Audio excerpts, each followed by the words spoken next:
Namaskaram everyone, this is Vishwatsen and welcome to Vaka Talks. Continuing on our series of different types of enablers, now we move on to Bhishma Pitamaha. So Bhishma justifies his non-interference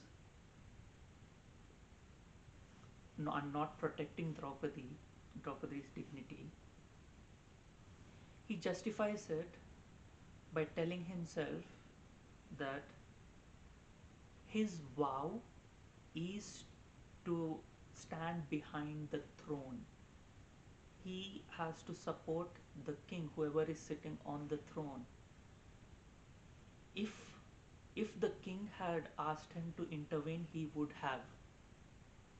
So basically, he had put shackles on his own hands by saying that he was not directed to intervene.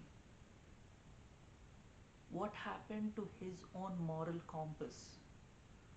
He knows that what is happening, what has happened in front of him is wrong.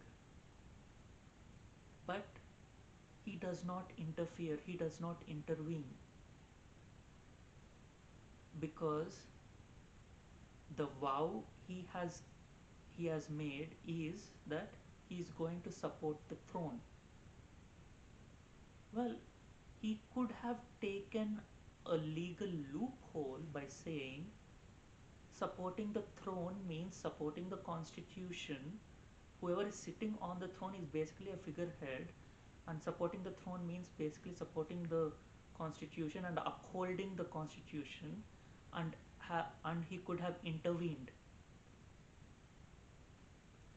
He is an amazing character. He's a very strong character. He has a lot of dilemmas that he has gone through, and going through his mental landscape and understanding his actions is wonderful. It is a thesis in itself. But in this particular situation, he has justified his inaction by saying that the king has not ordered him to intervene. And yes, he does not go scot free. He gets the result of his inaction later. But in the situation, him not interfering is because he was not directed to. We we see a lot of this kind of characters around us.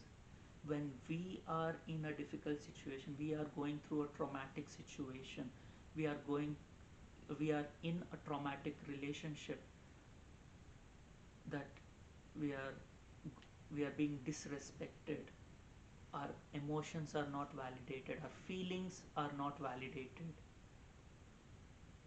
When we share with people, a few people,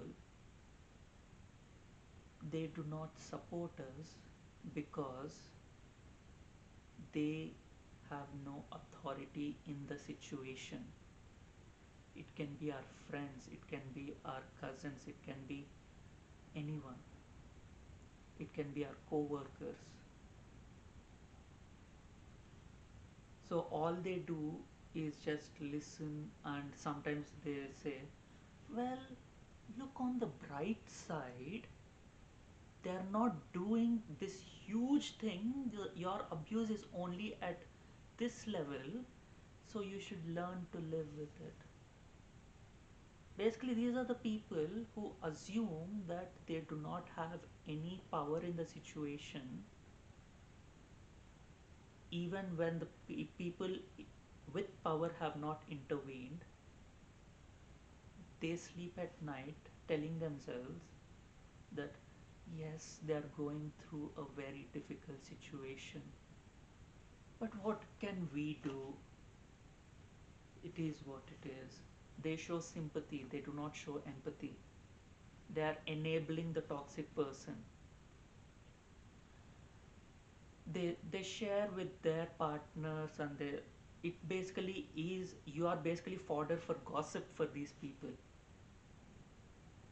Well, so and so is going through a lot of issues with their boss or with their spouse or with their children or with their parents.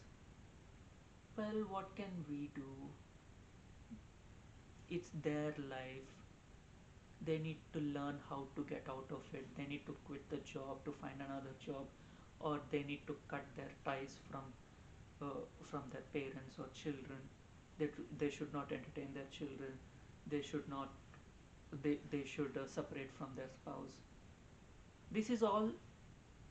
They gossip about the victim with other people, showing their sympathy, but they do not step in and empathize with the actual victim and support them or give them strength or protect them in any way.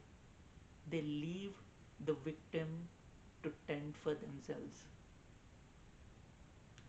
So this is one of the most common enabler because of their sheer volume. They talk about it, but they do not act, just telling themselves that it is not their duty to step in.